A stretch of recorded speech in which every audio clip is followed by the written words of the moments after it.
Si tu entends ma voix, c'est que tu fais déjà partie de cette histoire. Je t'en livrerai un fragment, chaque jour. Avez-vous déjà ressenti cette brûlure dans votre poitrine quand vous repensez à quelqu'un qui vous a blessé? Cette colère qui revient encore et encore, parfois des années après. Aujourd'hui, je vais vous parler du pardon.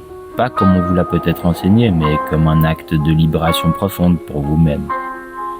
Il existe un proverbe qui dit « Garder de la rancune, c'est comme boire du poison en espérant que l'autre meure ». Pensez-y un instant.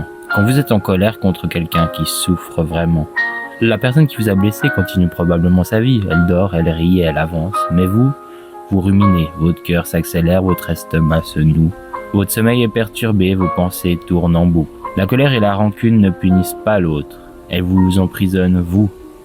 C'est votre énergie vitale qui est consumée. C'est votre paix intérieure qui est détruite. C'est votre présence qui est volée par le passé.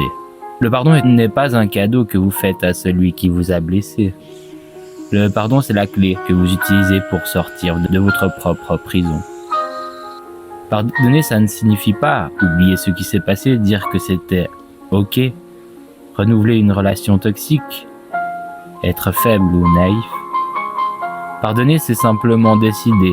Je refuse de porter ce poids plus longtemps. Je choisis ma paix. C'est reconnaître que vous méritez de vivre sans cette charge. Que votre bien-être est plus important que votre besoin de vengeance ou de justice. Imaginez que chaque rancune est une chaîne qui vous relie à la personne qui vous a blessé. Tant que vous refusez de pardonner, vous restez attaché à elle. Elle occupe votre esprit, influence vos émotions, colore votre vision du monde. Le pardon, c'est couper cette chaîne. C'est reprendre votre liberté, c'est dire « tu n'as plus de pouvoir sur moi ». Mais comment fait-on concrètement pour pardonner quand la blessure est si profonde? Dans quelques instants, je vais partager avec vous des méthodes pratiques et puissantes pour vous aider à cheminer vers ce pardon.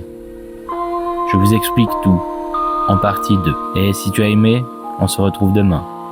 Même voix, même endroit.